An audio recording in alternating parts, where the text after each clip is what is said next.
بسم الله الرحمن الرحيم.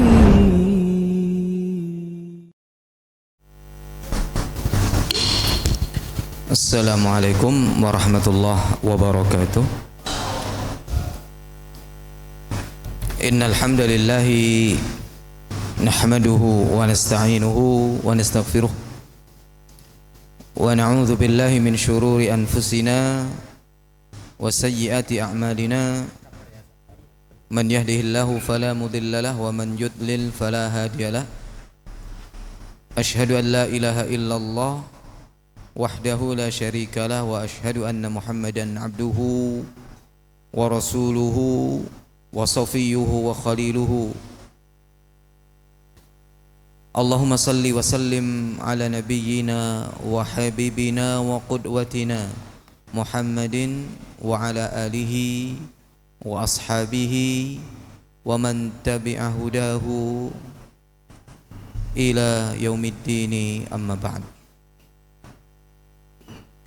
Ikhwah sekalian yang dirahmati oleh Allah Azza wa Jalla, di sore hari ini Allah Subhanahu wa Ta'ala dengan penuh kasih sayangnya Allah mempertemukan kita di tempat yang mulia ini, salah satu dari rumah Allah yaitu masjid, untuk mengkaji bersama apa yang disebut dengan ad-dinul islami, agama Islam, yang mana pembahasan kita di pertemuan setiap hari Rabu pekan yang keempat ini adalah mengkaji tentang as-sirah an-nabawiyah, yaitu sejarah perjalanan Nabi sallallahu alaihi wasallam. Dengan mempelajari sirah perjalanan Nabi sallallahu alaihi wasallam, tentu kita banyak mengambil pelajaran yang berharga, terutama bagaimana Rasul sallallahu alaihi wasallam berjuang mendakwahkan agama ini. Jika Rasul sallallahu alaihi wasallam beserta para sahabatnya, khususnya di awal Islam, yang mana kita pelajari saat ini adalah kita masih mempelajari di awal-awal dakwah beliau, begitu berat perjuangannya, maka pantaskah kita yang sekarang ini sudah banyak kemudahan, kita melaksanakan ibadah itu enggak susah, di mana-mana ada masjid, di mana-mana ada ustadz, di mana-mana ada referensi yang bisa kita baca. Jadi dari sisi ibadahnya enggak ada yang menghalangi kita untuk beribadah. Enggak ada. Kita ke masjid saja, terdekat dengan kita, enggak ada. Bahkan keluarga kita kalau kita ke masjid senang gitu kan. Kemudian kita kalau mau thalabul ilmi juga enggak susah. Banyak ustadz, banyak orang berilmu di sekitar kita. Bahkan tanpa kita datang pun di rumah juga bisa ngaji. Kita tinggal putar, ya kalau dulu radio, ya sekarang bukan radio lagi, HP, tinggal pilih kajian itu, muncul semuanya. Kalau mau baca Al-Quran gak perlu cari mushaf, antum buka HP, Android, mushaf itu ada. Kemudian kalau kita mau baca buku, buku banyak, mau Arabnya, mau terjemahannya. Jadi semua kemudahan itu ada. Seandainya kemudahan itu ada pada saat ini, di zaman kita hidup ini, di hadapan kita semuanya fasilitas itu tersedia, pantaskah kita untuk enggan? Pantaskah kita untuk bermalas-malasan? Pantaskah kita untuk banyak alasan? Ya, sehingga semua kebaikan yang di depan kita ini kita tinggalkan. Kalau alasan sih kita mencari 1.000.000 akan dapat. Ya, 1.000.000 alasan kita akan dapat. Karena syaitan tuh pintar. Kalau membisiki kita untuk cari alasan, banyak banget. Ya, entah itu diterima, entah itu enggak diterima sama orang lain. Yang penting untuk diri kita ini membuat malas itu banyak alasan gitu. Nah, dari sinilah bagaimana kita belajar mengkaji kembali bagaimana perjalanan dakwah Rasul bersama para sahabatnya sehingga sampai saat ini Islam itu masih bisa kita rasakan. Ya, Islam masih bisa kita lihat begitu indah. Antum kerja di perusahaan, perusahaan enggak menghalangi antum untuk beribadah. Bahkan difasilitasi masjid yang begitu megah, yang begitu enak, enggak gerah, nyaman. Antum mau sholat sama perusahaan enggak dihalang-halangi. Sementara antum di tengah-tengah kerja. Indah sekali. Nah, maka pertanyaan sekali lagi, apa yang menghalangi kita untuk melakukan kebaikan? Ikhwas sekalian yang dirahmati oleh Allah, masuk ke pelajaran kita kali ini adalah tentang al-muqata'ah, tentang pemboikotan yang diberlakukan oleh orang-orang Quraisy terhadap Nabi dan para sahabatnya serta kabilahnya, kabilah Bani Hashim, dan ditambah kabilah lagi namanya kabilah Muttalib. Ya, Bani Hashim sama Bani Muttalib. Ya, tapi sebelum itu kita mereview sedikit dari apa yang sudah kita pelajari di pertemuan sebelumnya. Di mana sebelumnya, ya, ketika para sahabat Nabi sallallahu alaihi wasallam yang mana mereka adalah dari kalangan du'afa,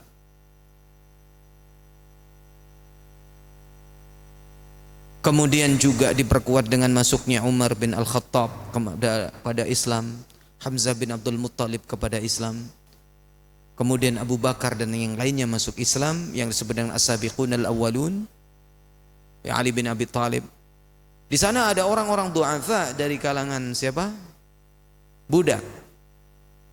Mereka masuk Islam dan orang-orang Quraisy mulai gerah. Akhirnya mereka berbuat sesuatu yang bisa menghentikan gerak dan dakwahnya Rasul ini dengan segala cara, rayuan, sampai pada tingkat siksaan. Ketika rayuan sudah tidak mempan, akhirnya siksaan. Dan yang menjadi sasaran empuk adalah orang-orang lemah, ad-du'afa. Ad-du'afa ini jadi sasaran empuk oleh orang-orang Quraisy untuk disiksa. Sampai di antara para ad-du'afa minas sahabah ini, orang-orang yang lemah dari kalangan sahabat ini meninggal dunia. Ya kan? Sumayyah, Ammar, ya, keluarganya Ammar bin Yasir meninggal.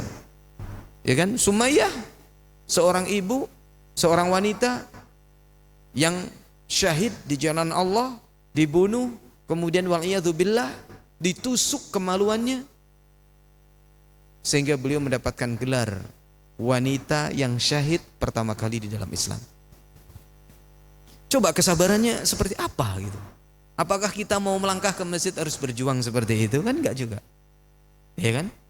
Bahkan sekarang masjid, Masya Allah, fasilitasnya tambah mantap sekarang. Sound systemnya enak. Imamnya pun juga berlomba-lomba mencari imam yang terbaik bacaannya, kan begitu. Kemudian juga kajian-kajian Islam di situ banyak. Ya, berbanding terbalik gitu ya. Mereka susah, kita senang. Mereka bersungguh-sungguh di dalam beribadah, kita malah lemah dalam beribadah. Kemudian karena siksaan yang begitu berat, ini mereview ya, siksaan yang begitu berat yang diderita oleh para sahabat, khususnya dari kalangan ad-du'afa, akhirnya mereka diizinkan oleh Nabi SAW untuk hijrah. Kemana hijrahnya? Ke Habasyah. Ya, ke Habasyah. Mana Habasyah itu? Ethiopia. Dan perjalanannya juga tidak mudah. Mereka harus nyebrang laut. Ya, akhirnya mereka berhasil untuk hijrah. Di antaranya adalah Utsman bin Affan dan istrinya Ruqayyah. Ya, itu pun hijrah pertama ya. Kemudian terus ya, itu berlangsung ya, istilahnya perseteruan antara orang Quraisy dengan pihak Nabi SAW terus menerus. Kemudian dilanjutkan ya, hijrah yang kedua ya, ke Habasyah. Ini berlangsung di tahun berapa? Hijrah ke Habasyah ini tahun ke-7 Hijriah. Kemudian hijrah yang kedua ini tidak kalah sulit. Karena hijrah yang pertama ketika orang-orang kafir Quraisy mendengar bahwa di antara para sahabat Nabi ini meninggalkan Mekah untuk menuju ke Habasyah, ke Ethiopia, mereka ingin mengejar, gak kekejar. Nah ini yang kedua ini harus lebih waspada. Khawatirnya sudah dicegat lebih dahulu. Walaupun mereka juga sukses berhasil ya sampai ke Habasyah, walaupun di tengah jalan harus ada yang meninggal dunia. Siapa yang meninggal dunia? Khalid bin Hizam radhiyallahu anhu. Ya karena gara-gara apa? Dipatok ular ya. Ya. Karena dipatok ular. Dia disengat ular, akhirnya meninggal di tengah jalan. Bukan karena dibunuh oleh orang kafir Quraisy, bukan. Ya. Sehingga ketika mereka nyampe pun orang kafir Quraisy membuat strategi. Apa strateginya? Wah, kalau nggak di stop bahaya ini. Pertama berhasil, yang kedua berhasil. Di stop, cara nyetopnya gimana? Mereka datang ke Habasyah, bertemu dengan Raja Najasyi untuk merayu agar orang-orang yang hijrah ke Habasyah yang minta perlindungan kepada Raja Najasyi ini untuk dipulangkan. Ya, mereka membawa ya hadiah-hadiah yang disukai ya, dengan harapan Raja Najasyi ini terenyuh, tersentuh hatinya, kemudian mau mengembalikan. Alih-alih Raja Najasyi mau menerima hadiah, memulangkan pun enggak. Atau sebaliknya, alih-alih memulangkan, menerima hadiah pun tidak. Sampai terjadi diskusi dan perdebatan di situ kan? Diskusi dan perdebatan ya. Ya, antara orang kafir Quraisy di depan Raja Najasyi, yang ujung-ujungnya Raja Najasyi itu menerima dan sepakat dengan apa yang disampaikan oleh orang-orang Islam. Karena apa yang mereka pelajari ya oleh Raja Najasyi di dalam agama mereka, ya mereka dapatkan apa yang disampaikan oleh kaum muslimin pada saat itu. Baik, itu review sedikit. Kemudian terjadilah di tahun ke-7 ini yang sangat berat bagi kaum muslimin, yaitu yang disebut dengan al-muqata'atu. Apa al-muqata'ah tadi? Boikot ya dalam bahasa kita.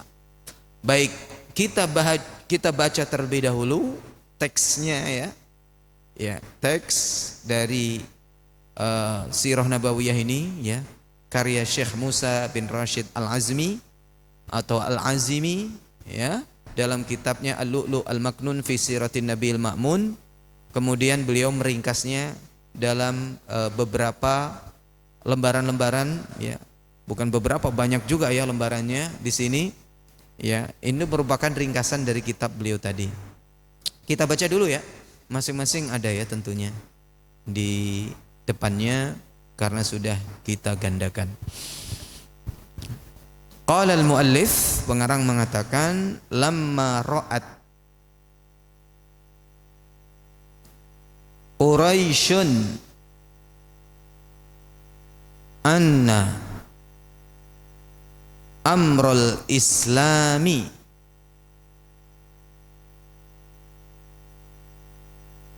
fintisharin rahibin.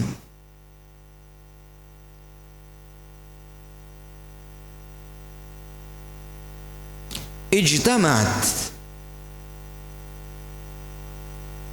ala qararin jairin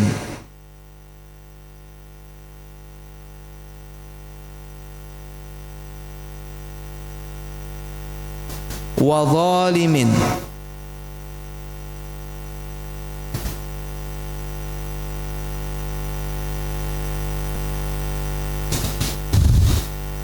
wa huwa kitabatu sahifatin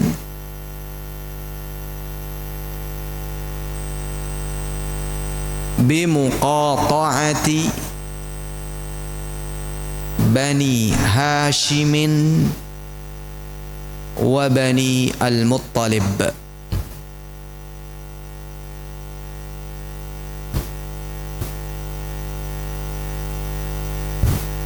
Apa artinya? Lamma, apa lamma? Ketika. Ketika apa? Ra'at, melihat. Siapa yang melihat? Quraisyun, Quraisy. Apa yang dilihat? Anna amral muslimi, anna amral islami. Anna amral islami, anna itu artinya bahwa.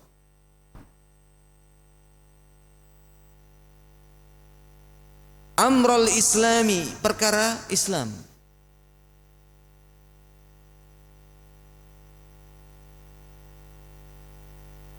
Fintisharin rahibin,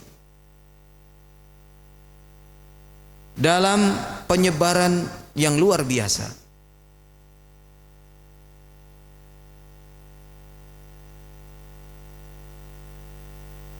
Ijtama'at, mereka berkumpul,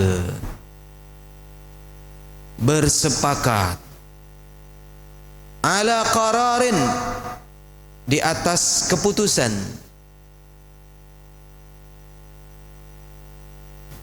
jairin,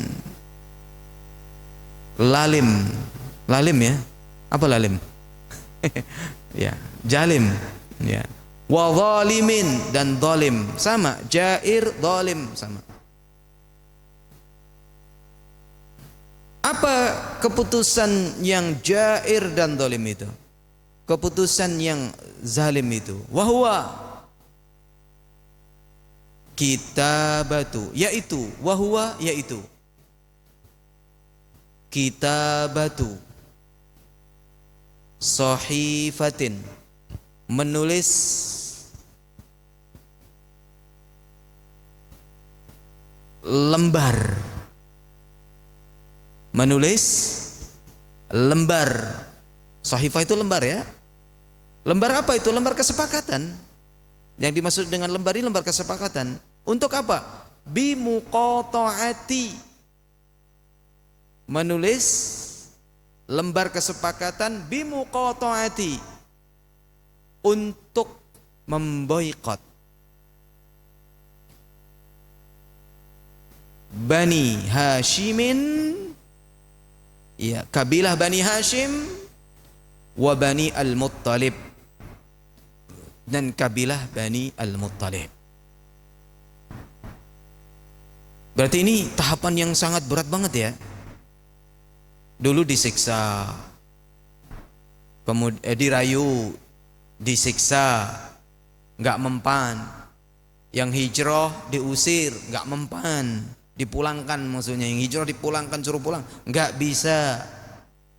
Kemudian kok Islam tambah kenceng gitu. Akhirnya mereka ya memboikot, dan yang diboikot bukan Rasul dan pengikutnya, tetapi siapa? Bani Hashim dan Bani Al-Muttalib. Ya, poin ini kita selesaikan dulu ya. Satu halaman ini kita selesaikan. Jadi ini gambarannya, kemudian kita nanti urai kisah ini. Ma'nal muqata'ati,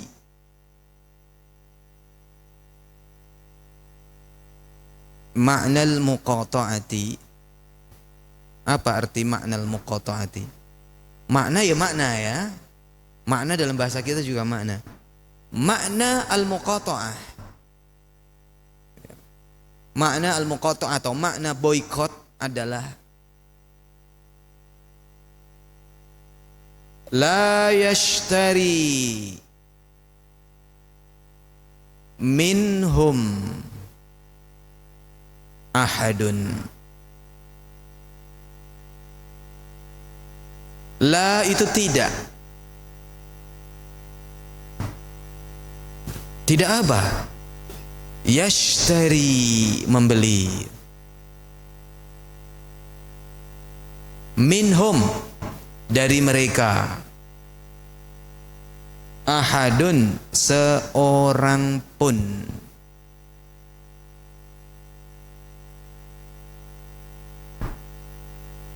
Jelas ini ya?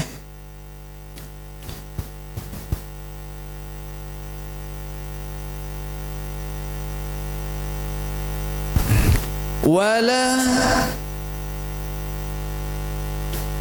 yabi'uhum ahadun.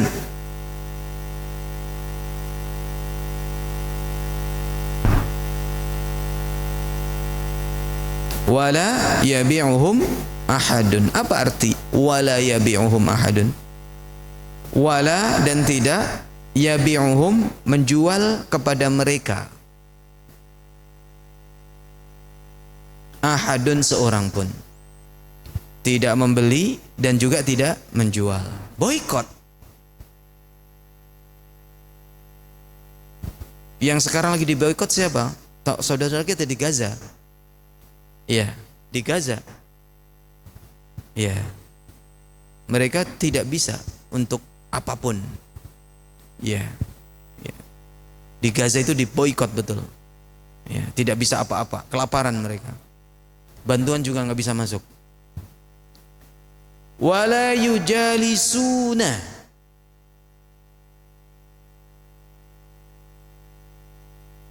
Apa wala yujalisuna? Wala yukhalituna. Apa wala yujalisun? Dan tidak ngajak duduk mereka. Paham tidak ngajak duduk? Hah? Tidak duduk bersama mereka, nggak ngobrol, nggak diajak ngobrol sudah, nggak boleh ketemu. Wala yukhalituna, dan tidak bergaul bersama mereka.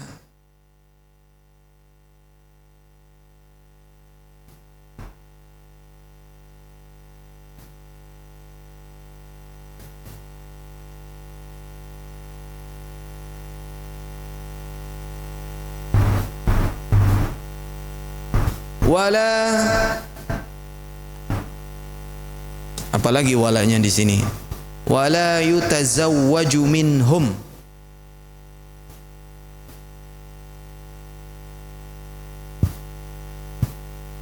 Apa wala yutazawwaju minhum?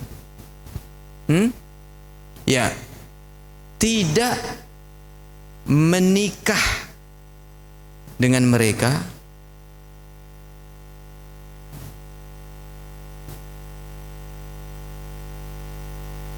Wala yuzawwijuhum ahadun. Nah ini berakhir. Dan juga tidak menikahkan mereka, seorang pun. Ini beda ya, menikah dan menikahkan. Apa maksudnya? Tidak menikah itu artinya tidak ada laki-laki dari Quraisy menikah dengan, atau mulai tidak ada perempuan yang menikah dengan orang Quraisy, dan juga tidak menikahkan. Ya. Wanita siapa dari Bani Hashim dan Muthalib dengan lelaki dari orang-orang Quraisy.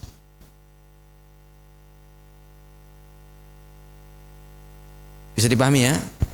Baik. Kemudian yang poin terakhir, ketiga, ini 3 poin saja.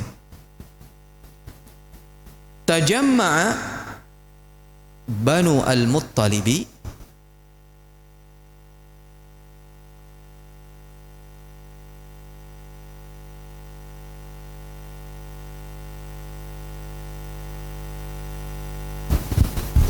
Wa banu Hashimin fi syi'bin.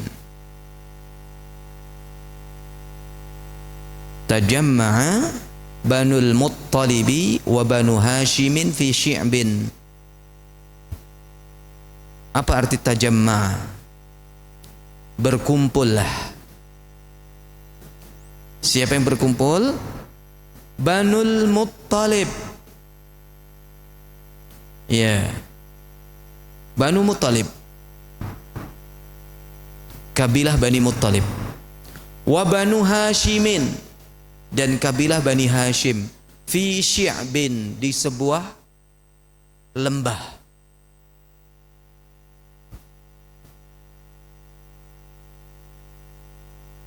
Fasummiya, kita lanjut ya. Fasummiya bi syi'bi Abi Talibin.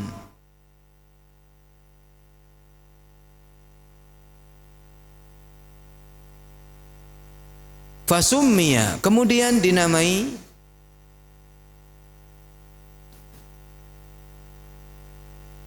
Bisyi'bin, dengan lembah Abu Talib. Ya. Jadi Banu Hashim, Banu Al-Muttalib, mereka berkumpul di sebuah lembah, yang nantinya lembah ini disebut dengan lembahnya Abu Talib. Mengapa? Nanti kita baca. Dhallat, kita lanjut dulu bacanya. Dhallat hadhil muqata'atu thalatha sanawatin. Dhallat hadhil muqata'atu thalatha sanawatin. Apa artinya? Akh Endi, apa artinya? Dhallat, berlangsung. Ya, berlangsung. Hadhil muqata'atu, pemboikotan ini. Berapa? Thalatha sanawatin, 3 tahun. Berarti dari tahun berapa? 7, 8, 9. Baru mereka dilepas itu awal tahun ke-10. Ana berbicara tahun 789 ini dari kenabian, sejak Nabi diutus, ya, sejak Nabi Muhammad diutus menjadi Rasul, gitu kan. Tahun ke-7 mulai diboikot, ya, awal tahun ke-7 diboikot, mulai diboikot, 8, 9 dan dilepas adalah tahun ke-10 awal, berarti 3 tahun kan? Oke. Kemudian wastaddal amru ala man kana fi syi'bi.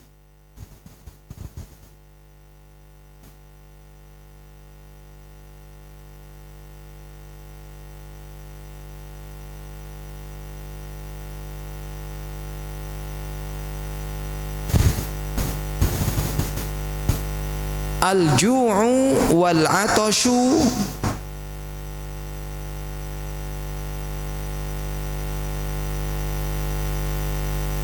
hatta ma kanu yajiduna ma ya'kuluna. Ya. Wastaddal amru. Apa wastaddal amru? Ya. Perkaranya sangat berat. Istadda berat, al-amr perkara. Perkaranya berat. Masalahnya berat. Ala man kana fi syi'bi, bagi orang yang ada di mana ini? Yang di lembah tadi, dari Bani Hashim dan Bani Muttalib. Apa yang mereka alami? Al-ju' wal 'atash. Apa? Lapar dan haus.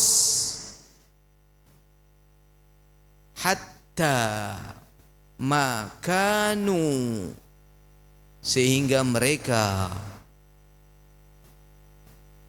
Makanu yajidun, tidak mendapatkan, sehingga mereka tidak mendapatkan ma yakulun, apa yang mereka makan. Ya, ini ringkasan dari apa yang kita bahas pada kesempatan ini ya, di mana disebutkan tadi bahwa orang-orang kafir Quraisy ketika melihat Islam itu yantashir wa ya'lu, menyebar dan mulai memiliki posisi yang tinggi, dan semua asalib, semua cara yang dilakukan oleh orang kafir Quraisy gagal. Dan cara mereka ini tidak bisa dan tidak mampu menyetop penyebaran Islam. Mereka pun juga menawar Abu Thalib, merayu Abu Thalib supaya apa? Menghentikan dakwah, menghentikan keponakannya untuk lanjut berdakwah. Suruh diem. Ya, enggak sukses juga. Abu Thalib menolak. Maka jalan keluar bagi mereka adalah ya, bagaimana kalau mereka memboikot.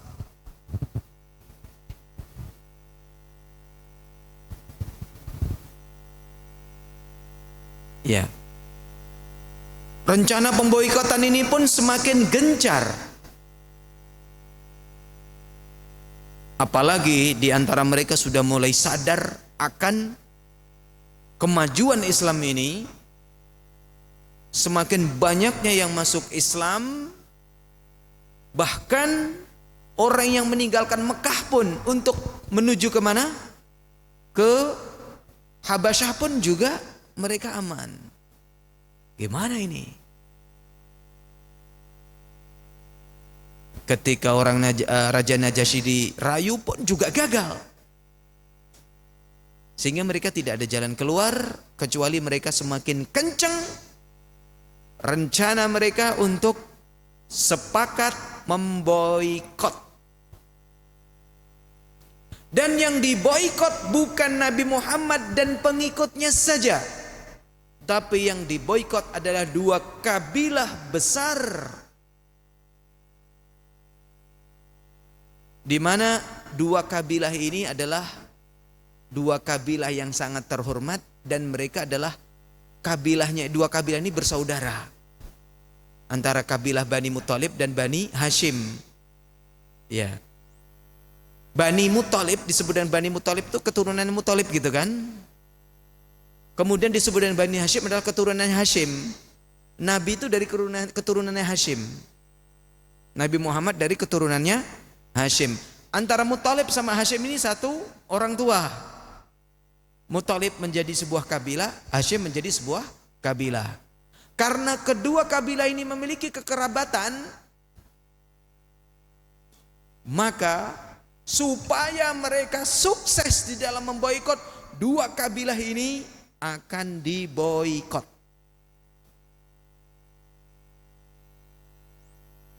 Kalau yang diboikot Bani Hashim, nanti ya Bani Muthalibnya masih bisa membela, gitu kan. Coba dua-duanya nih sudah diboikot aja semuanya, supaya Bani Hashim dan Bani Muthalib ini juga merasakan kesedihan dan kesulitan, sehingga mereka mau menyerahkan Muhammad ke kafir Quraisy sehingga dibunuh atau ditundukkan atau apalah, sehingga tidak berdakwah atau di stop.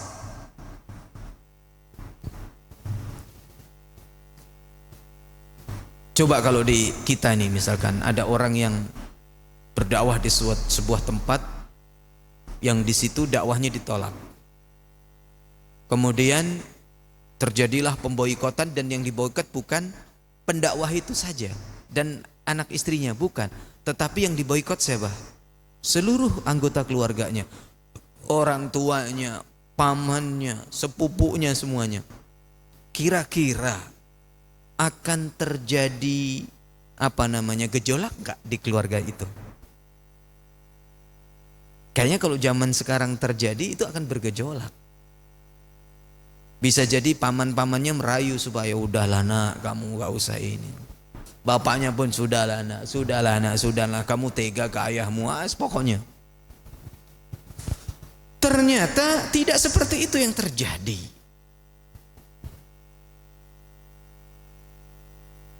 Mengapa? Di sana ada Hamzah, ya kan? Hamzah dan juga keturunannya siapa? Ya kan? Abdul Muttalib, anaknya Abdul Muttalib, paman Nabi sendiri masuk Islam. Sehingga apa? Bani Hashim dan Bani Muttalib kalau mau menyerahkan Muhammad berat. Karena Hamzah pun ngikut ke Muhammad kan begitu. Berat. Iya, akhirnya mereka rela untuk diboikot bersama.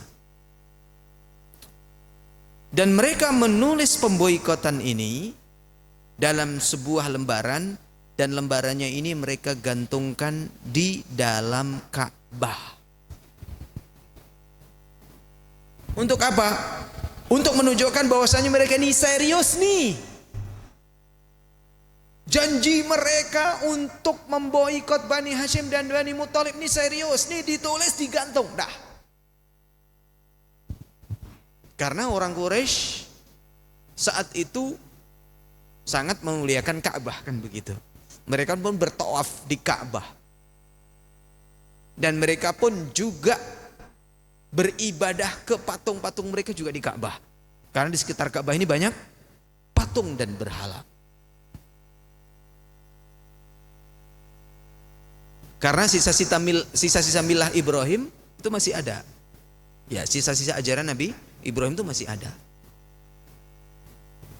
Bahkan ada yang memberitakan bahwa mereka bersunat karena mereka masih memegang ajaran Ibrahim. Mereka bersunat. Sehingga kita mendengar para sahabat yang masuk Islamnya sudah tua, sudah dewasa, Abu Bakar dan lain sebagainya. Ya, kita tidak mendengar mereka masuk Islam kemudian disuruh sunat gitu. Iya enggak kan? Karena mereka sudah sunat. Ya, mereka kebiasaannya sudah sunat. Antum pernah dengar Ali bin Abi Thalib masuk Islam yang dari kalangan anak kecil kemudian beliau disunat pas masuk Islam enggak? Karena mereka dari kecilnya sudah sunat gitu. Iya. Antum disunat usia berapa? Afwan. Di daerah antum sunat itu usia berapa?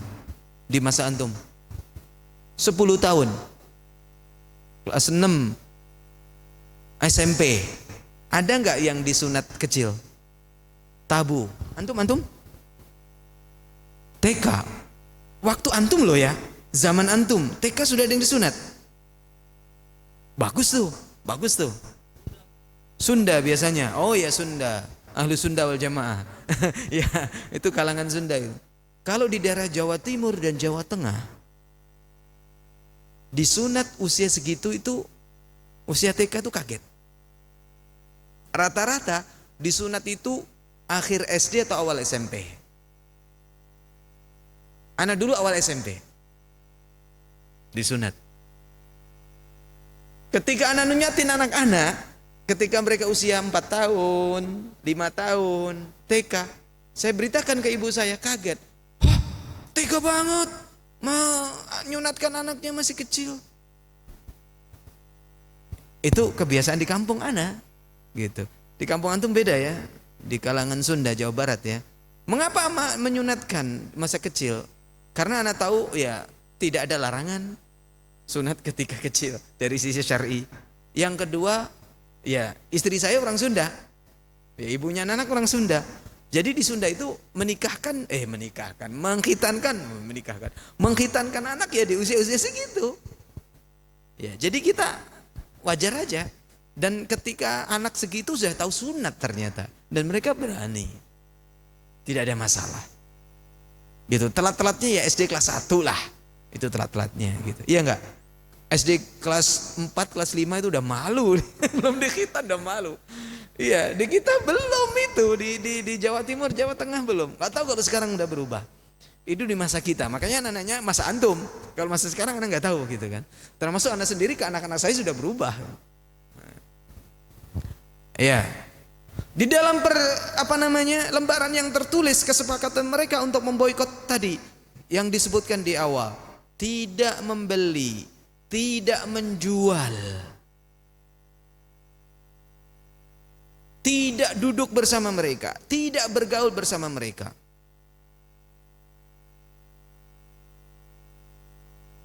Dan yang menulis lembaran ini salah seorang dari mereka yang bernama Mansur bin Ikrimah. Mansur bin Ikrimah. Al-Hafidh Ibnu Katsir, ya. Al-Hafidh Ibnu Katsir beliau menulis sebuah kitab namanya Al-Bidayah wan Nihayah, ya. Beliau menyebutkan di situ bahwa Mansur bin Ikrimah ini adalah penulis lembaran tersebut. Dan didoakan oleh Rasul Ikrimah ini dengan doa keburukan apa? Tangannya tahu cekot nggak antum? Bahasa Jawa cekot apa? Syulat apa namanya? Bukan setruk apa? Ya, setruk mungkin ya. Tangannya apa? Antum tahu cekot nggak? Jadi begini tangannya nggak bisa diapa-apain nih. Apa? Antum? Ya, kalau kaki pincang gitu ya, nggak bisa jalan dengan benar. Tangannya udah begini aja, kayak orang stroke gitu. Sehingga tangannya nggak bisa diapa-apain. Ini disebutkan oleh Al-Imam Al-Hafidh Ibnu Katsir. Nah, sekarang apa sikap Banu Hashim dan Banu Muttalib ketika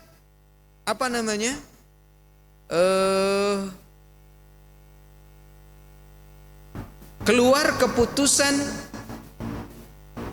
orang-orang Quraisy dari kalangan selain mereka tentunya, ya, untuk memboikot mereka, ya, dua kabilah ini, ya, mereka dari dua kabilah ini. Apa sikap mereka?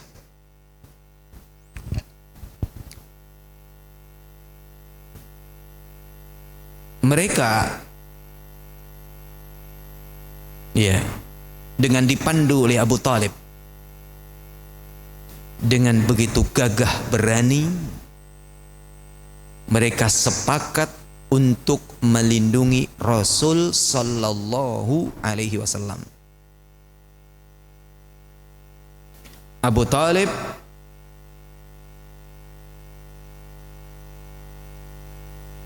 mendatangi keluarganya dari Bani Hashim, mendatangi keluarganya dari Bani Al-Muttalib, menyampaikan, membicarakan tentang rencana orang-orang Quraisy untuk memboikot mereka dari dua kabilah ini, dan untuk menjaga Nabi. Mereka pun sepakat dan menyetujui itu, sehingga mereka pun berkumpul di sebuah lembah Bani Hashim ini. Karena yang memimpin mereka adalah siapa? Abu Talib, sehingga lembah ini untuk berikutnya disebut dengan lembah apa? Abu Talib.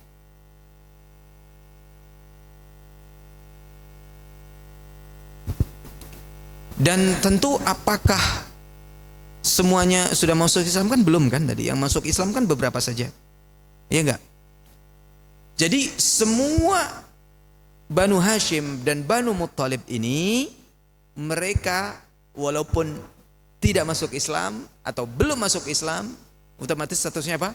Kafir-kafirnya semuanya sepakat untuk melindungi Nabi, ya, sepakat untuk melindungi Nabi, dan mereka sepakat untuk bertahan dalam pemboikotan.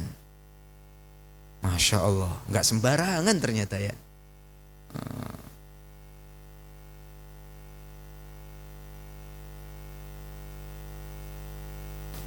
Ada satu orang yang tidak ikut gabung di dalam pemboikotan. Siapa kira-kira? Masih dari keluarga dua kabilah. Sangat memusuhi dakwah Nabi SAW. Siapa? Abu Lahab bin Abdul Muttalib. Siapa? Abu Lahab. Abu Lahab berpihak kepada orang Quraisy dan dia rela untuk tidak gabung bersama Bani Hashim dan Bani Al-Muttalib. Dan Abu Lahab kan sudah dicap di dalam Al-Quran sebagai orang yang celaka. Tabbat yada Abi Lahabi wa tab ma aghna anhu maluhu wa ma kasab, dan seterusnya. Nah, Abu Talib di tengah-tengah terjadinya pemboikotan ini sangat mengkhawatirkan banget akan terjadinya keburukan terhadap Nabi SAW. Sampai-sampai apa yang dilakukan? Setiap malam Muhammad ini, Rasul SAW, disuruh untuk menempati tempat tidurnya siapa? Abu Talib. Kemudian tempat tidurnya Nabi Muhammad ditempati oleh salah satu dari sepupunya atau saudara-saudara yang lain. Apa tujuannya? Kalau tidur di kamarnya Abu Talib, berani nggak orang-orang Quraisy menyentuh? Nggak berani. Misalkan mereka tidak mendapatkan di tempat tidurnya Nabi Muhammad, misalkan orang lain, gitu kan? Ternyata tidur di mana? Mereka nggak tahu. Dan seandainya di dalamnya kamarnya Abu Talib mereka tahu pun mereka juga tidak akan berani. Sehingga dalam kasus pembunuhan Nabi, kasus rencana pembunuhan, bukan pembunuhan. Dalam peristiwa perencanaan pembunuhan Nabi, ketika orang Quraisy mulai masuk kan ke rumah beliau, apa yang didapati? Nabi kan udah pergi. Ali bin Abi Thalib diminta untuk tidur di tempatnya siapa? Rasul SAW. Yang didapatin siapa? Ali bin Abi Thalib. Bukan siapa? Bukan Rasul SAW. Ya. Jadi begitu, setiap malam begitu. Saking khawatirnya siapa? Abu Talib terhadap keselamatan keponakan yang tersayang ini. Ya. Inilah peristiwa pemboikotan. Kemudian pemboikotan ini berlangsung selama 3 tahun. Ya, sampai nanti dilepas. Pemboikotan itu dibatalkan di awal tahun ke-10. Ya, tadi sudah kita hitung ya. Awal tahun ke-7 berarti 7, 8, 9. Ngitungnya gitu aja bersihnya ya. Atau mau 8, 9, 10 boleh dihitung seperti itu. Ya.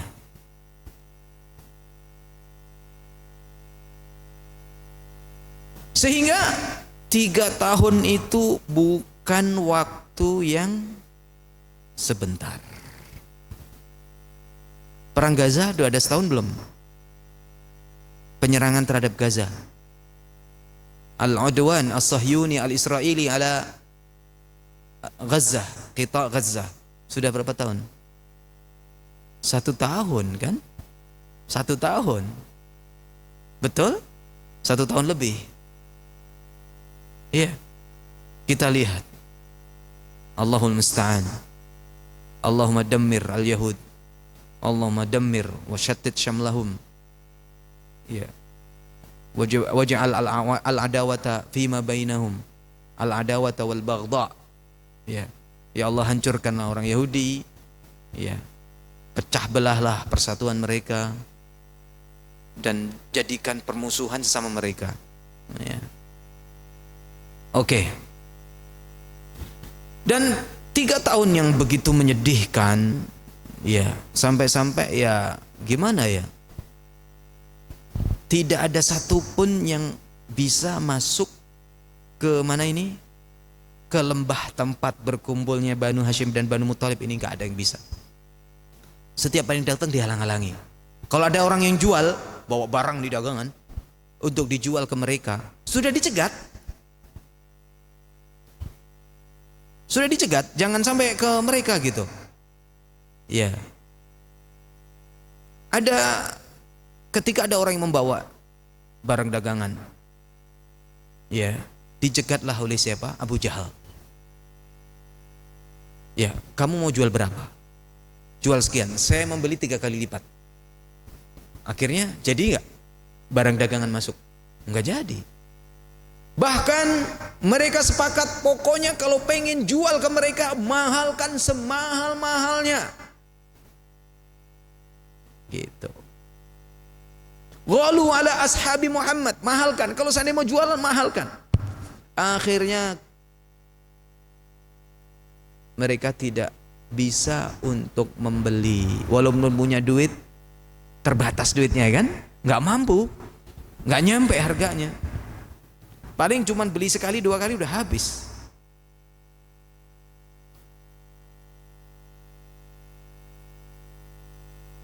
Dan kejadian ini pun membuat semakin senang orang-orang kafir Quraisy. Ya. Dan tidak ada satupun yang mampu untuk mengirim makanan.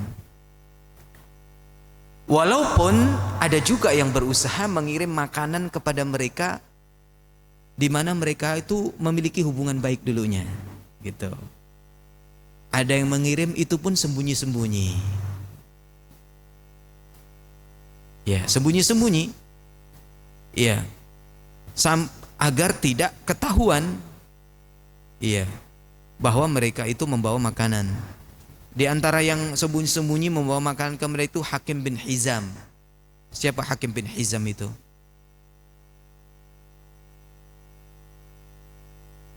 Sepupunya Khadijah. Bukan, keponakannya Khadijah. Keponakannya Khadijah. Itu membawa makanan. Kemudian Hisham bin Amr al-Amiri.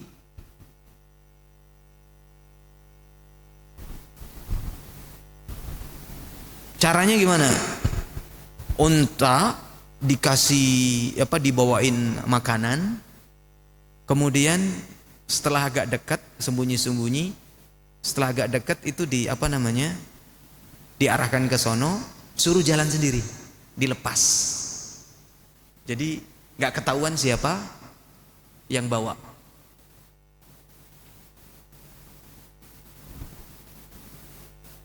Wallah alam, berhasil apa enggak? Mestinya berhasil, nggak disebutkan di sini. Kemungkinan berhasil. Sampai juga terjadi pertengkaran. Ya, sampai terjadi pertengkaran juga tuh antara yang ingin mengirim, ya, Hakim bin Hizam sama Abu Jahal. Terjadi pertengkaran. Ya. Ketika itu Hakim bin Hizam terang-terangan untuk membawa makanan. Beliau bersama budak. Budak ini disuruh membawa makanan untuk diangkut. Ya. Untuk dia kirimkan ke bibinya Khadijah. Di tengah jalan dicegat sama siapa? Abu Jahal. Terjadilah di situ pertengkaran yang hebat dan Hakim bin Hizam berhasil memukul siapa? Abu Jahal. Ya. Jadi begitu berat mereka. Ya, sampai-sampai tangisan-tangisan anak kecil terdengar dari balik lembah itu. Jeritan mereka, kehausan mereka, kelaparan mereka.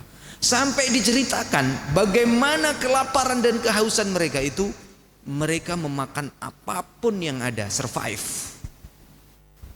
Daun dimakan, kulit binatang yang kering dimakan. Ya apa saja, tumbuhan yang bisa dimakan. Daun yang ada dimakan sama mereka. Sampai-sampai diceritakan Sa'ad bin Abi Waqqas. Suatu malam beliau pipis. Dan air kencingnya itu ya, dan air kencingnya itu keluar ngucur mengena ke suatu benda sehingga mengeluarkan suara kletok kletok kletok. Gitu kan. Apa ini gitu kan? Dulu tidak ada kamar mandi kayak kita gitu. Mereka dulu kalau buang air itu ya menjauh gitu. Menjauh kira kletok kletok kletok. Dalam bahasa Arabnya kok suara kletokan gitu. Air kencing menimpa suatu benda. Dilihatlah oleh Sa'ad bin Abi Waqqas, ternyata itu adalah potongan kulit unta yang kering. Apa yang dibuat oleh Sa'ad bin Abi Waqqas? Udah dikencingin. Kemudian beliau ngambil kulit tersebut, beliau cuci sampai bersih. Kemudian ya kulit tadi beliau panasin gitu ya, biar biar lembek lagi, lunak lagi. Kemudian ya kulit unta ini pun dimakan oleh Sa'ad bin Abi Waqqas radhiyallahu anhu. Ya tentu setelah diangetin biar agak lembek gitu, kemudian campur dengan air. Ya. Katanya beliau kuat sampai 3 hari.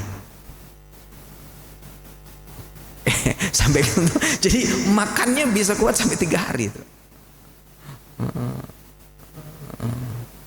Masya Allah, tabarakallah. Ya.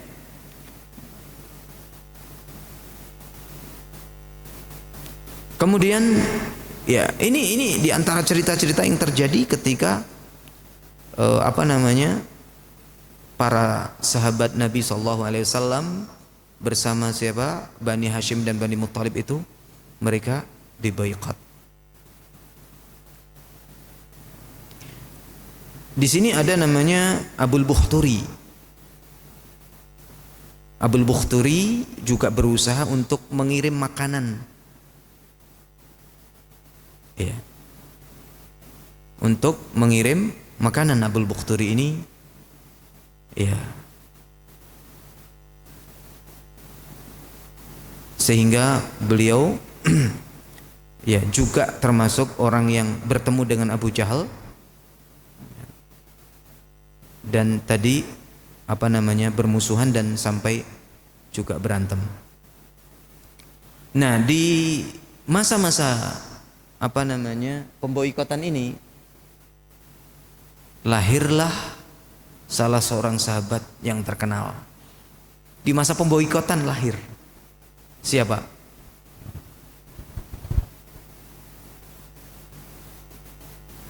Siapa kira-kira para sahabat, seorang sahabat yang terkenal sekali? Antum tahu?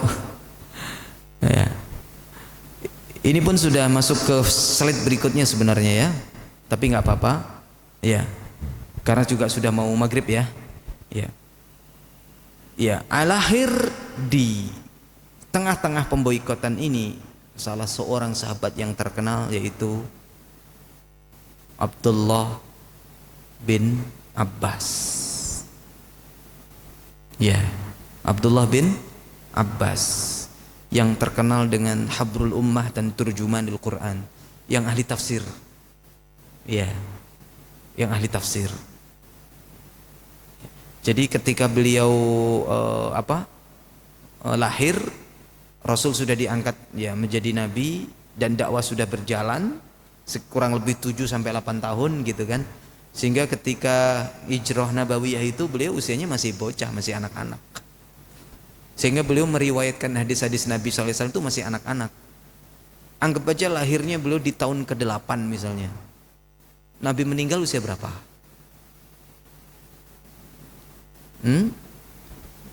Tersisa di Mekah berapa tahun? Dakwah Nabi 8, ya berarti 9, 10, 11, 12, 13, 5 tahun. Ya kan? Di Madinah 10 tahun. Nabi meninggal berapa usianya? Abdullah bin Abbas 15 tahun. Iya enggak? 15 tahun. Iya, masih kecil. Tapi beliau bisa meriwayatkan dan termasuk orang yang paling banyak meriwayatkan hadis.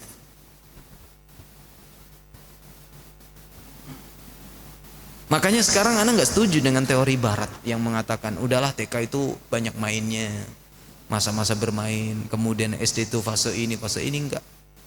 Bahkan sebaliknya kita itu, kalau bisa anak antum itu sudah hafal Al-Quran di waktu TK dan mampu, lakukan. Imam Syafi'i hafal Quran umur berapa tahun? 7 tahun. Umur 10 sudah jadi imam. Bahkan di usia emas itu TK itu untuk menghafal. Jadi antum jangan pakai teori-teori barat itu. Antum kalau pakai teori barat, Islam runtuh. Kita ini sudah punya sebenarnya. Kalau boleh di kurikulumkan gitu, di kurikulum apa namanya, anak usia sekian itu sebenarnya sudah mampu untuk menghafal. Muhammad Al-Fatih mampu untuk menaklukkan Konstantinopel umur berapa? Masih bocah, belasan tahun. Dia sudah jadi raja, jadi sultan, umur belasan tahun, bocah. Kalau mampu, bagus. Kalau kita ngikut teori barat, udahlah TK main-main. Kalau anak kita mampu, kecuali kalau anak kita memang tahapannya belum mampu, ya jangan dipaksa. Kalau belum mampu ya. Tapi kalau antum memiliki anak yang mampu untuk seperti itu, hadapkan. Jangan disia-siakan. Coba. Oh lancar, oh bagus. Baik, terlihat ya. Berapa menit lagi adzan? 49. Baik. Kita berpindah ke slide berikutnya.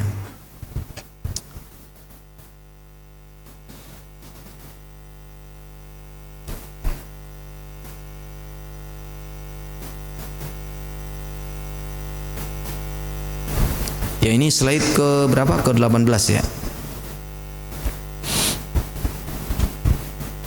Poin pertama kita baca dulu. Fi fatratil muqata'ati wulida habrul ummati wa turjumanil qur'ani afwan wa turjumanul qur'ani, turjumanu ya, bukan turjumani. Wa turjumanul qur'ani siapa? Abdullahi ibnu Abbasin radhiyallahu anhuma fi syi'bi.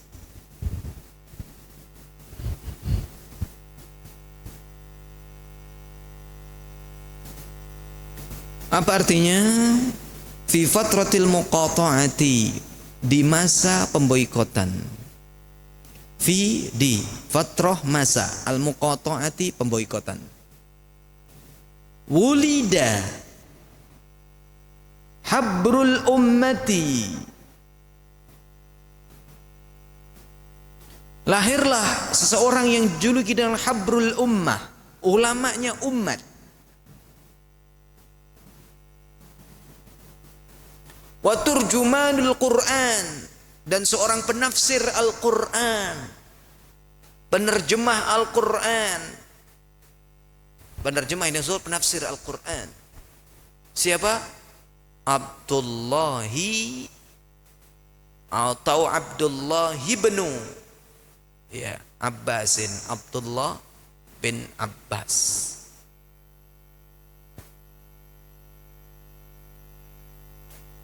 Dengan Nabi kira-kira apanya?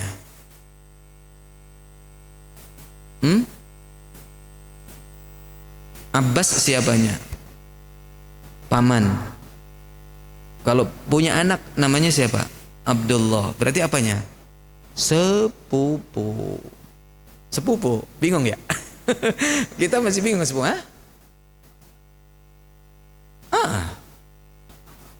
Kan Abbas bin Abdul Muttalib.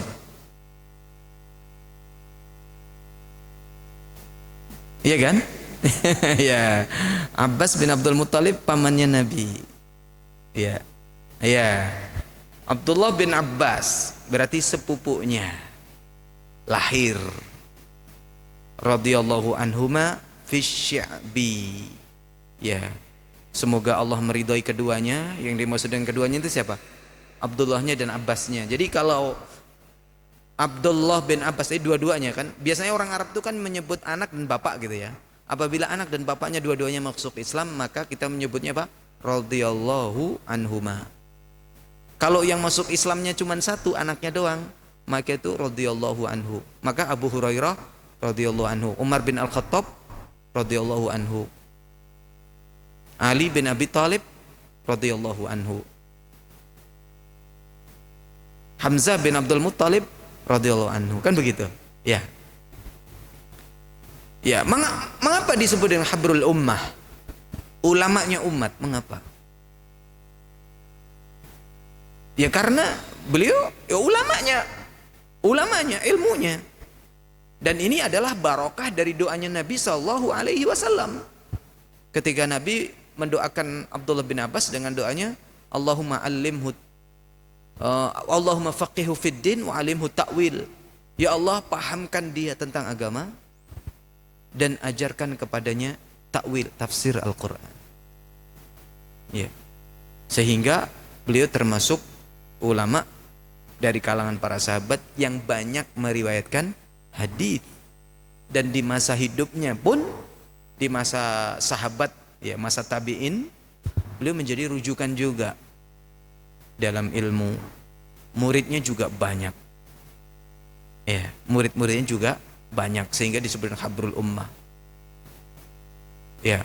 Wa turjumanul Quran, tafsir, sehingga tafsir yang paling ya valid saat ini, yang diakui kevalidannya adalah tafsir ini siapa? Ibnu Abbas. Riwayat dari Ibnu Abbas, riwayat dari Ibnu Abbas menafsirkan seperti ini, riwayat Ibnu Abbas meriwayatkan seperti ini. Dan ternyata orang yang lahir dalam kondisi kekurangan itu nggak selalu apa? Hah? Nggak selalu apa? Nggak selalu kurang akalnya. Ya, mungkin kalau orang sekarang udah stunting aja ya. Nah, ini nggak stunting ya. Ternyata tidak semua orang yang dilahirkan dalam keadaan kurang gizi tentunya. Kurang gizi lah, orang pas lagi boikot mau makan dari mana? Bisa jadi susu ibunya juga habis. Ya enggak? Ya. Ternyata lahir dari kalangan keluarga Nabi SAW, walaupun di masa pemboikotan mereka pun ya tetap bisa bertahan, bahkan lahir ya seorang ulama yang besar dari kalangan para sahabat Nabi dan keluarga Nabi Sallallahu Alaihi Wasallam. Kita skorsing terlebih dahulu ya taklim kita di sesi pertama ini, karena sudah masuk waktu maghrib, dan insya Allah habis maghrib kita lanjut ya. Kita lanjutkan habis maghrib. Semoga Allah Subhanahu Wa Taala memberikan keberkahan.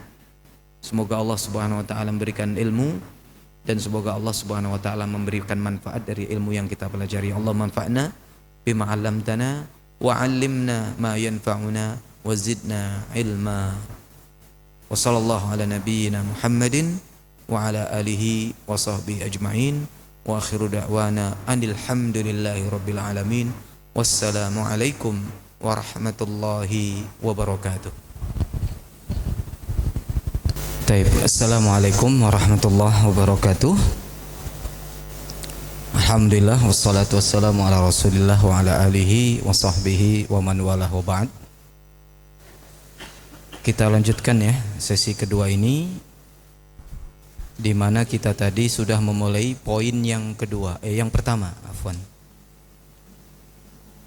Kisah tentang lahirnya habrul ummah, ya, ulama umat, wa turjumanul Quran, dan penafsir Al-Quran, Abdullah bin Abbas di masa-masa pemboikotan kaum muslimin dan Banu Hashim serta Banu Al-Muttalib di Syi'ab Abi Thalib.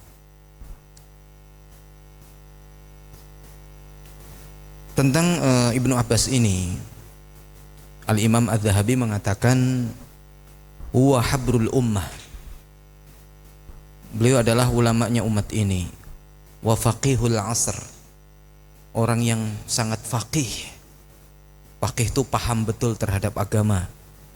Wa imamut tafsir. Ya, imam dalam ilmu tafsir. Ya, imam itu apa disebut dengan imam itu? Orang yang di depan kan? Orang yang paling depan. Ya. Kemudian beliau dikunyahi dengan Abul Abbas. Abul Abbas, Abdullah bin Abbas gitu ya. Ibnu Ammi Rasulillah, ya. Anak dari paman Nabi sallallahu alaihi wasallam.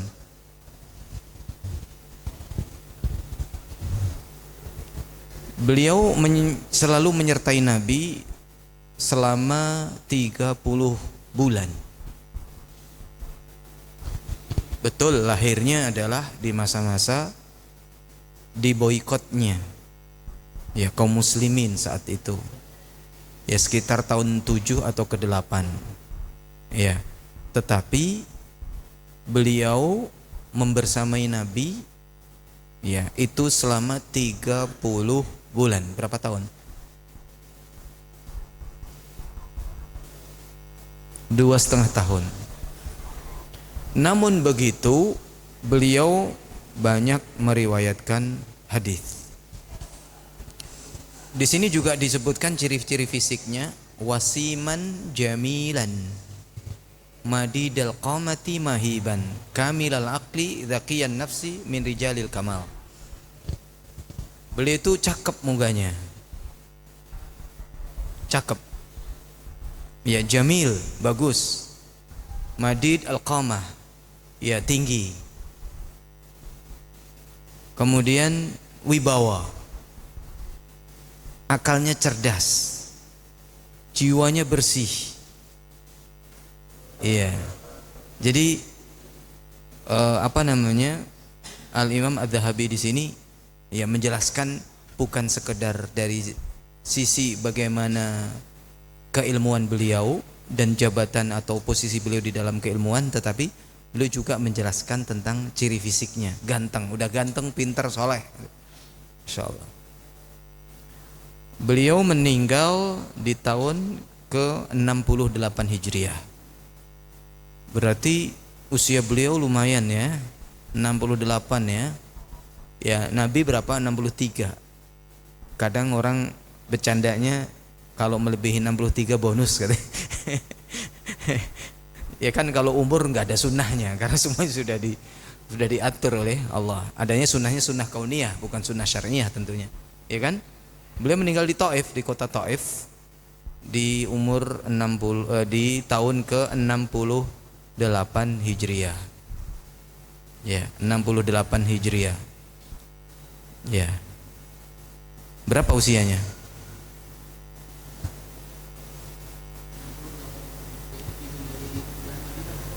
Kalau hijrah Nabi ya 68. Kemudian sebelumnya kan sebelum hijrah lahirnya. Di masa beliau diboikot.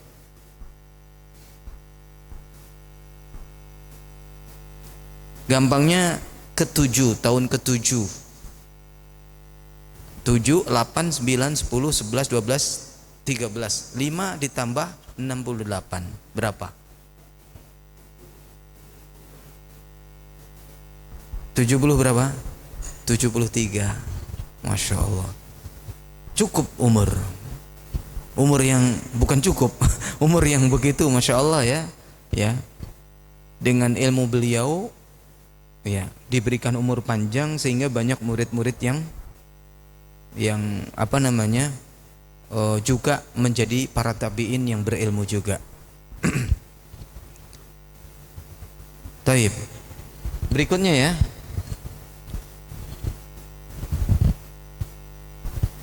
Poin yang kedua kita baca. Istata'a nafarun min Quraisyin mimman kanu muta'atifina ma'aman fi syi'bi an yadkhulul ka'bata wa yumazziqu hadhihi sahifata al-ja'irata.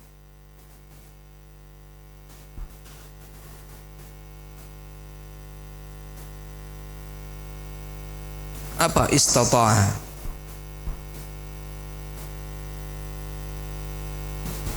Apa istata'a? Bisa. Nafarun, beberapa orang min Quraisyin,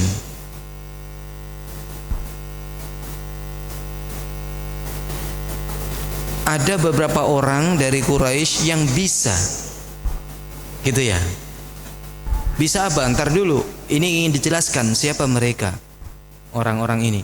Mimman kanu muta'atifin, berapa orang Quraisy ya bisa ya. Ntar dulu, siapa yang bisa ini? Mimman kanu muta'atifin, dari kalangan orang-orang yang memiliki rasa iba.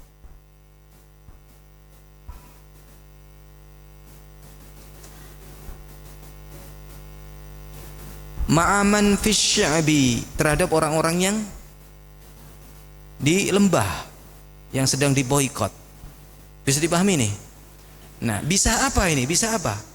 An yadkhulul ka'bata, masuk ke dalam Ka'bah. Jadi apa nih? Ada beberapa orang dari kalangan kaum Quraisy yang mana mereka ini adalah orang-orang yang memiliki apa? Memiliki apa? Belas kasihan terhadap orang-orang yang sedang diboikot di lembah di lembah siapa? Abu Thalib.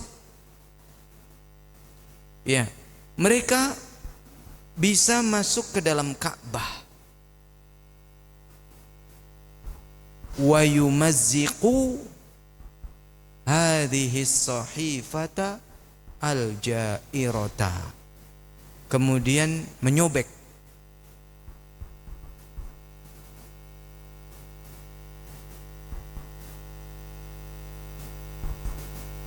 lembaran yang penuh dengan kezaliman ini. Bisa dipahami ya? Baik.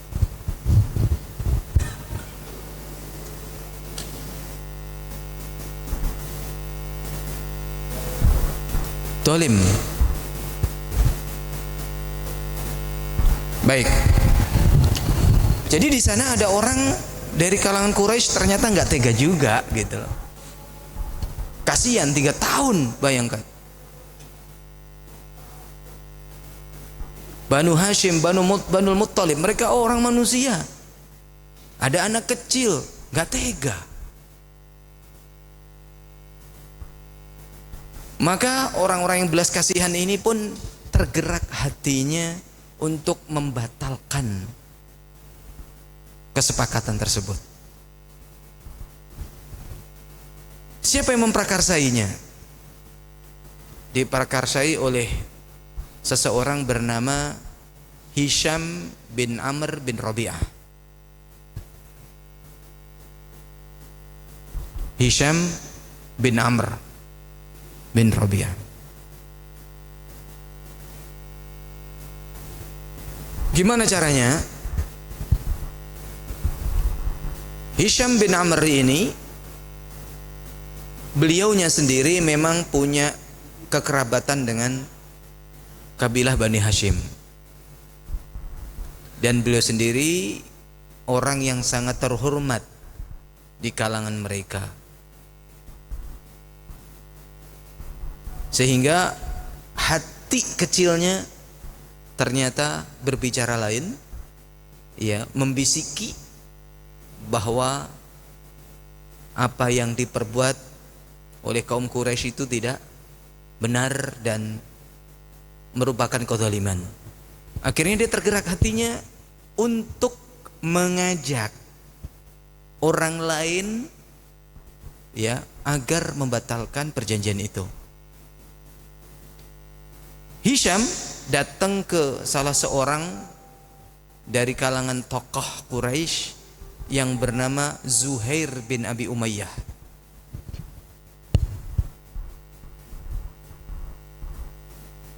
Nah, Zuhair bin Abi Umayyah ini ya, ibunya itu adalah Atikah binti Abdul Muttalib. Berarti segaris dengan Nabi. Sama-sama cucunya Abdul Muttalib. Tetapi beliau dari ibu. Paham ya? Sehingga nasabnya bukan ke Abdul Muttalib, nasabnya ke bapaknya. Siapa? Abi Umayyah. Bisa dipahami ya? Zuhair bin Abi Umayyah, berarti bapaknya Abu Umayyah kan? Dari Al-Makhzumi. Dari Bani Makhzum. Kemudian ibunya dari Abdul Muttalib, dari Bani Hashim. Bisa dipahami ya? Berarti masih kerabat juga sebenarnya. Gitu. Ya kan? Kemudian Hisham pun berbicara kepada Zuhair tentang perasaannya, tentang apa yang dilakukan oleh orang-orang Quraisy, dan mereka termasuk di antara mereka gitu kan.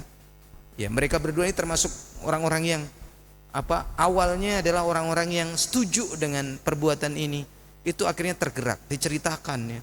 Kamu makan, kamu juga minum, kamu juga nikah, kamu begini-begini. Masa sih kamu tega rela ya kepada orang-orang ya dari Bani Hashim, Bani Muttalib? Toh mereka juga masih keluarga dengan Anda. Masa tega? Kamu bisa makan, mereka enggak. Kamu bisa pakai pakaian, mereka enggak. Kamu nikah dan menikahkan, mereka enggak. Gimana tuh? Gitu. Kalau sudahlah kita akhiri saja ya pemboikotan ini. Kata Zuhair, begitu ya? Iya. Ini bahasa kita ya. Apa yang bisa saya perbuat, kan anak sendiri. Gitu kata Zuhair. Kemudian kata Hisham, enggak, antum mbak sendiri, kan sama ana berdua. Berdua ya. Corong cari yang lain. Tolong carikan orang lagi. Barangkali masih ada yang mau. Biar kita bertiga lah. Akhirnya siapa tadi? Ya, Hisham mencari orang lagi yang bisa diajak untuk membatalkan dan mengakhiri boikotan ini. Dia pergilah ke Al-Mut'im bin Adi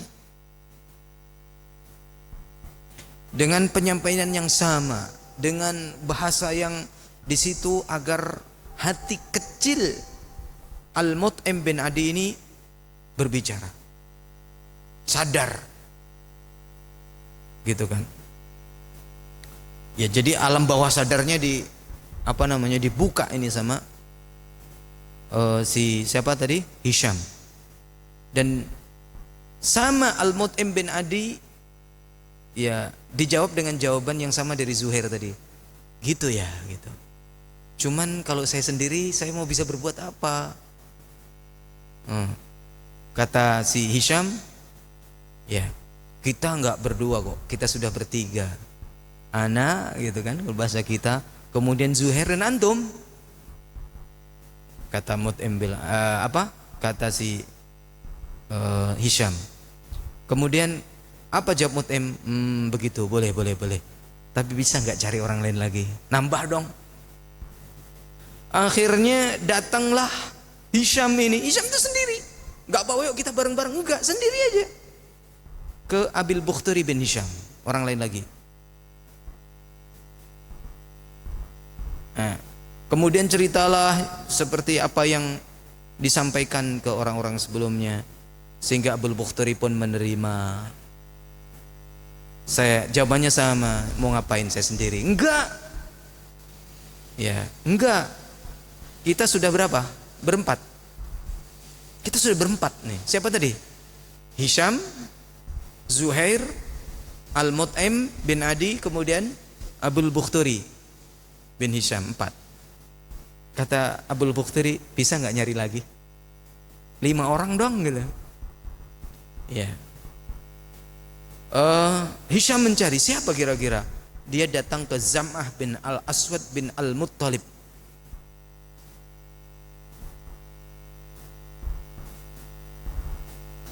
Ya, menyampaikan bahwasanya dia masih kerabat, ya enggak? Masih kerabat juga. Kemudian setujulah siapa? Al-Aswad bin Al-Muttalib ini, dan berakhir di situ. Berarti berapa orang? 5 orang. Mereka 5 orang udah berani. Ya, karena akan memusuhi apa? Kaum yang begitu besar kan? Di situ ada Abu Jahal, ada Abu Lahab gitu. Bisa dilahap nanti. Bisa dijahalin, dibodohin. Ya.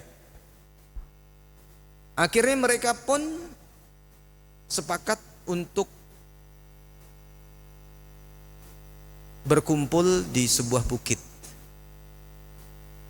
bernama Al-Hajun di malam hari di atas Mekah, ya, Mekah bagian atas. Ya. Mereka berkumpul bersepakat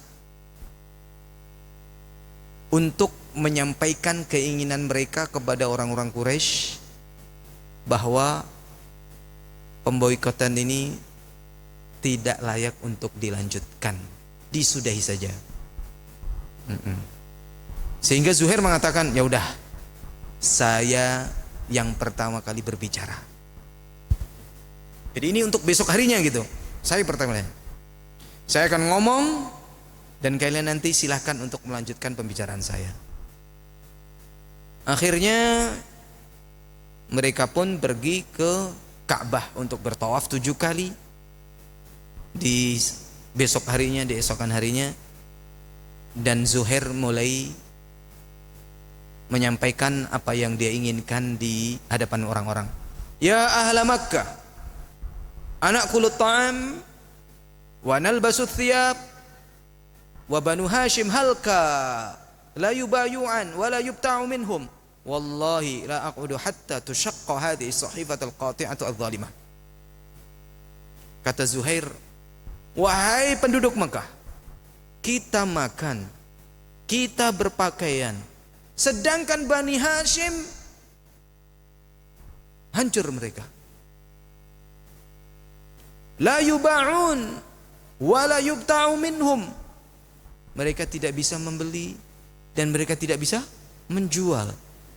Wallahi, demi Allah, la aq'ud, saya tidak akan berdiri sampai lembaran yang ada di dalam Ka'bah itu disobek.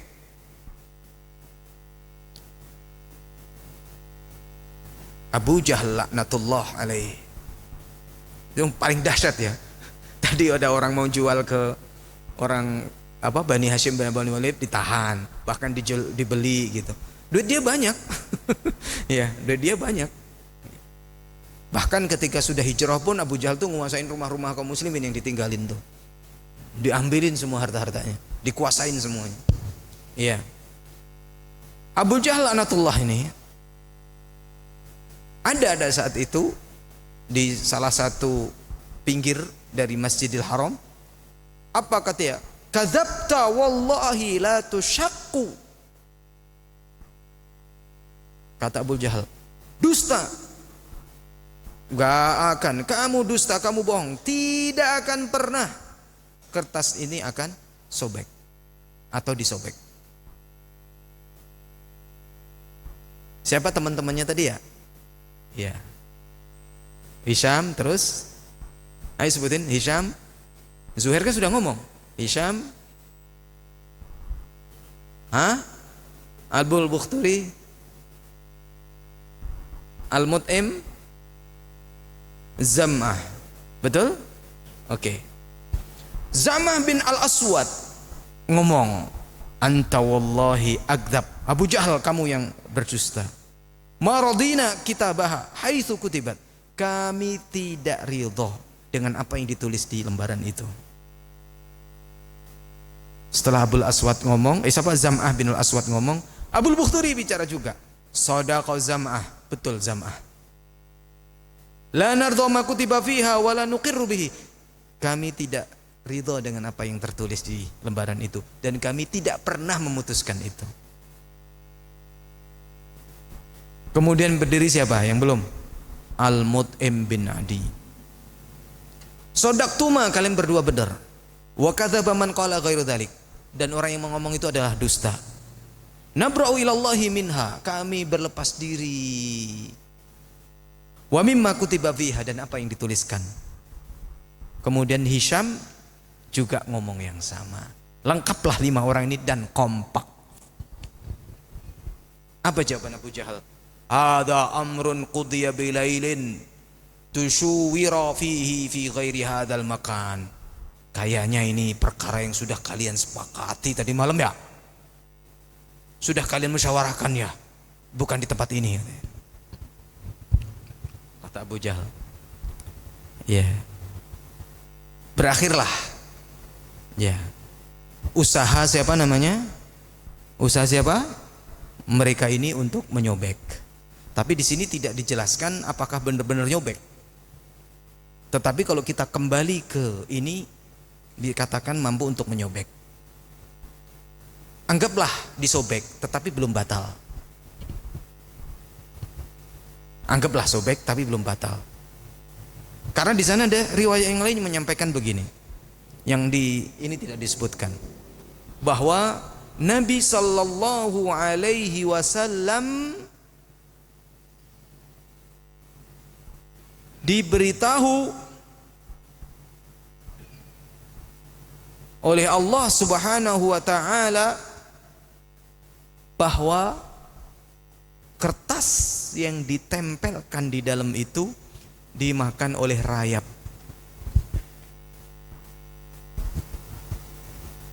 Dimakan oleh rayap. Kecuali lafaz Allah. Kemudian siapa namanya? Rasul SAW menyampaikan kepada pamannya Abu Talib, ya, informasi tersebut karena Abu Talib melihat pada diri Muhammad adalah Muhammad yang jujur dan tidak pernah bohong. Maka ketika Muhammad menyampaikan itu, otomatis Abu Talib mempercayainya. Bahkan dia bertanya, apakah Tuhanmu memberitakan itu kepadamu? Kata Rasul, ya benar, dari Tuhanku. Maka percaya. Kemudian Abu Talib keluar. Dari mana? Dari lembah itu. Ketika Abu Talib keluar, orang-orang Quraisy mulai mukanya apa namanya? Berseri-seri. Wow, ini keluar nih. Mereka mengira Abu Talib akan menyerah dan menyerahkan Muhammad kepada mereka. Tapi ternyata tidak. Tapi dia mengatakan begini, bahwasannya kertas yang kalian tempelkan di dalam Ka'bah itu dimakan rayap. Dan tidak tertinggal kecuali apa yang tertulis Allah Subhanahu wa taala. Iya. Jika benar, maka kalian harus membatalkan perjanjian ini. Jika benar, maka kalian harus membatalkan dan sudah menyudahi pemboikotan ini. Jika salah, maka ya sudah, tidak selayaknya untuk dibatalkan, dan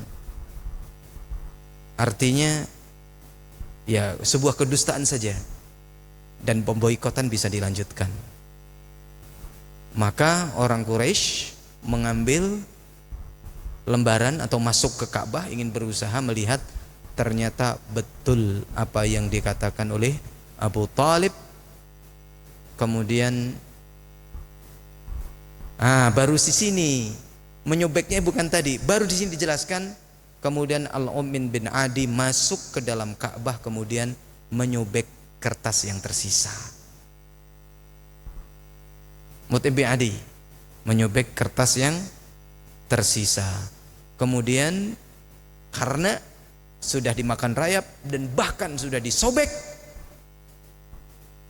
ya, maka perjanjian pun atau pemboikatan pun sudah berakhir dan tidak dilanjutkan.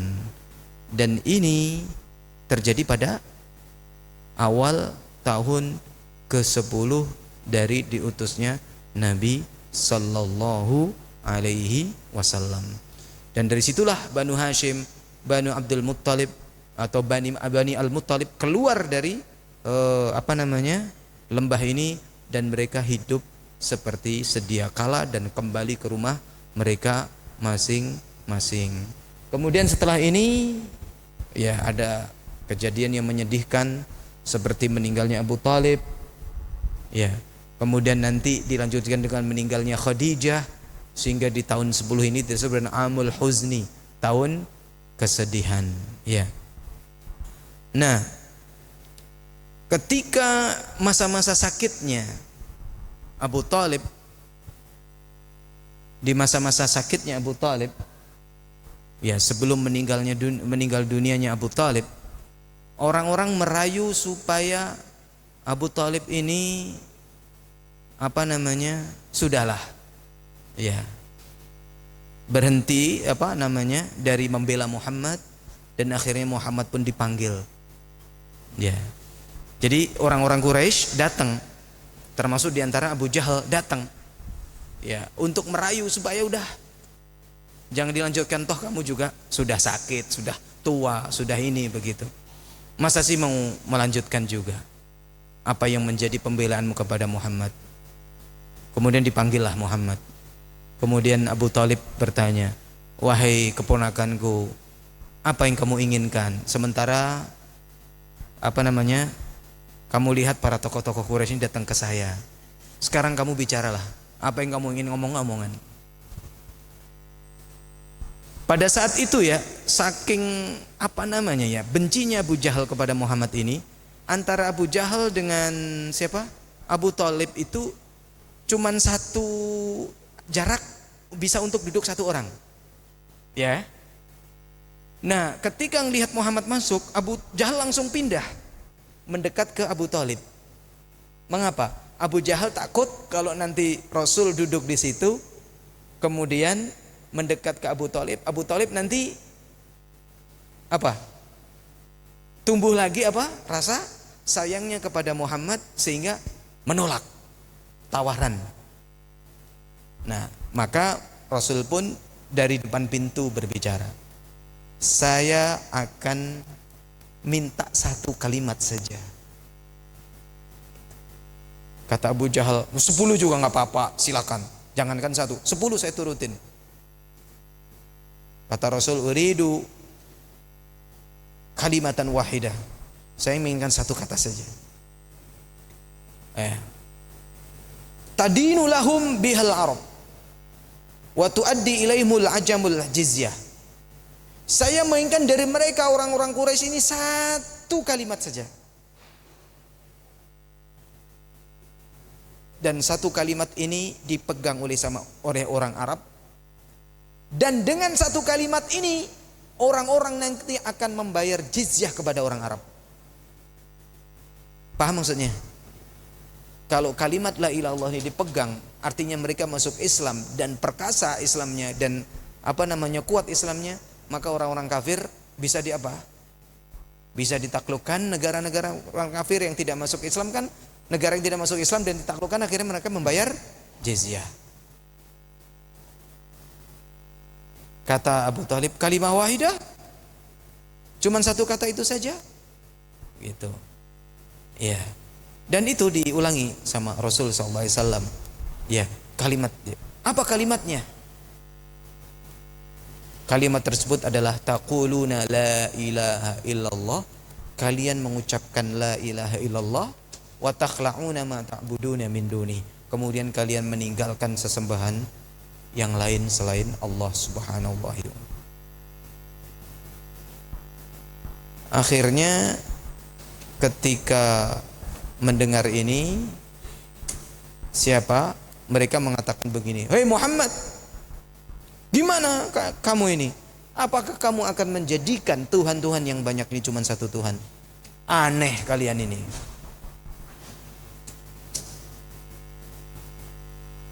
Iya.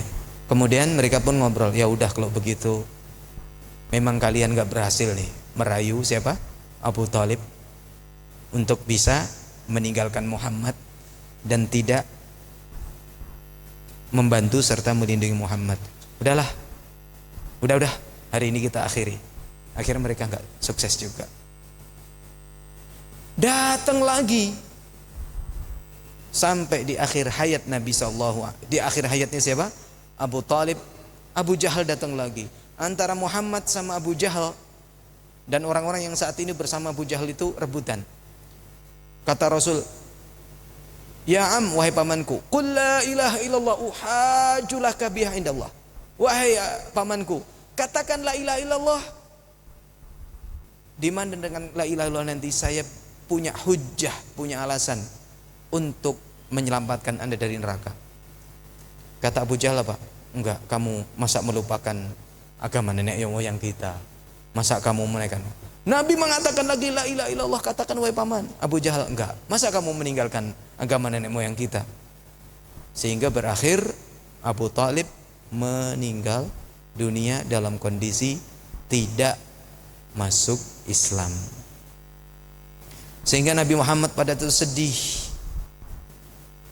dan beliau pun berjanji untuk memintakan ampun kepada Allah selama belum dilarang. Ya, akhirnya karena memintakan ampun kepada orang yang tidak masuk Islam itu tidak boleh, akhirnya Allah Subhanahu wa taala memberikan keringanan, di mana Abu Thalib itu dipanasin kakinya, telapak kakinya, tetapi ubun-ubunnya mendidih. Ya, sekian yang bisa kami sampaikan ikhwas sekalian. Insyaallah ini tufi Abu Thalib nih ya. Ini adalah teks dalam slide ini ya. Tadi kalau kita baca teks nih takutnya ceritanya nggak sempurna, sehingga tadi ana sempurnakan, dan teksnya pun insyaallah bisa kita baca di kesempatan yang lain. Dan semoga sekali lagi Allah Subhanahu wa taala memberikan manfaat dari apa yang kita pelajari hari-hari ini, dan semoga ilmu kita terus ditambahkan, ketakwaan kita terus ditambahkan. Allahumma zidna ilma wa zidna fahma warzuqna amalan. Allahumma inna na'udzubika min ilmin la yanfa' wa min qalbin la yakhsha wa min nafsin la tashba' wa min du'ain la yustajabu lah. Wa sallallahu ala nabiyyina Muhammad wa ala alihi wa sahbihi ajma'in. Wa akhiru da'wana anil hamdulillahi rabbil alamin. Wassalamu alaikum warahmatullahi wabarakatuh.